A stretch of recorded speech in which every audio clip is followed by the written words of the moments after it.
ពាក្យថាខ្សោយផ្លូវចិត្តអាចមានន័យច្រើនយ៉ាងប៉ុន្តែភាគច្រើនវាជារដ្ឋភាពដែលយើងមានអារម្មណ៍ថាអស់កម្លាំងចិត្តគ្មានថាមពលប្រឈមមុខនឹងបញ្ហា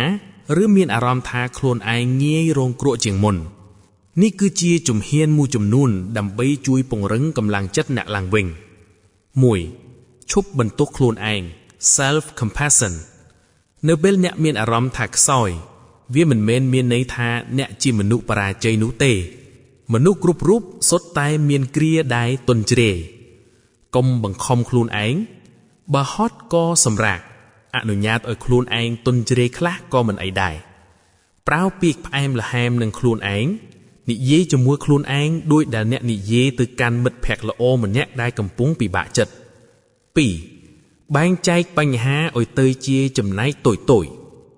ពេលខ្លះយើងមានអារម្មណ៍ថាខ្សោយដោយសារយើងមើលទៅបញ្ហាធំពេករហូតដល់មិនដឹងថាត្រូវដោះស្រាយពីណាទៅណា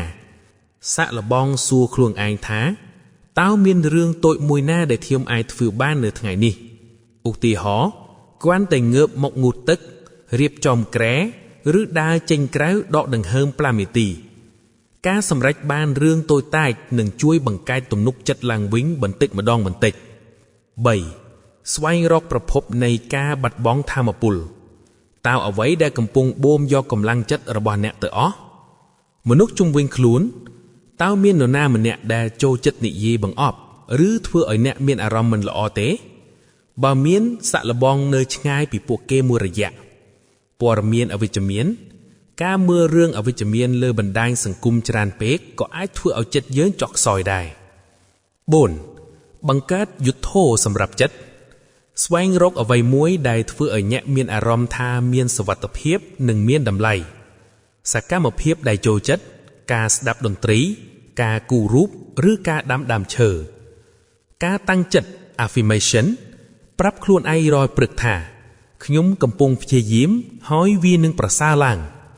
តើពេលណាដែលគួរស្វែងរកជំនួយអាជីពប្រសិនបើអារម្មណ៍ថាខ្សោយផ្លូវចិត្តនេះអមមកជាមួយសញ្ញាទាំងនេះសូមកុំនៅម្នាក់ឯងអស់សង្ឃឹមខ្លាំងនឹងគិតថាគ្មានថ្ងៃកែប្រែបានមិនចង់ញ៉ាំមិនចង់គេងឬគេងមិនលក់ច្រើនថ្ងៃជាប់គ្នាចង់នៅម្នាក់ឯងរត់គេចពីមនុស្សគ្រប់គ្នាមានគំនិតចង់ធ្វើបាបខ្លួនឯងការស្វែងរកជំនួយពីគ្រូពេទ្យឬអ្នកប្រឹក្សាផ្លូវចិត្តគឺជាភាពក្លាហានមិនមែនជាភាពទន់ជ្រាយនោះទេតើអ្នកមានអារម្មណ៍បែបនេះដោយសារមានរឿងជាក់លាក់ណាមួយកើតឡើងឬវាជាអារម្មណ៍ដែលកើតឡើងដោយមិនមានមូលហេតុច្បាស់លាស់ប្រាប់ខ្ញុំបន្ថែមបានប្រសិនបើបងប្អូនចង់ឲ្យខ្ញុំជួយរិះរកវិធីដោះស្រាយតាមស្ថានភាពជាក់ស្ដែង